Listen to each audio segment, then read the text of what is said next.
Is it bad to crack your knuckles? Crack your knuckles a lot? People say it causes arthritis. Good news, that's just a myth. There's no strong link between knuckle cracking and arthritis.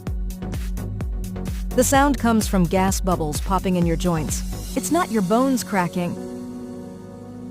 But if you do it too much, it can lead to hand swelling or reduced grip strength.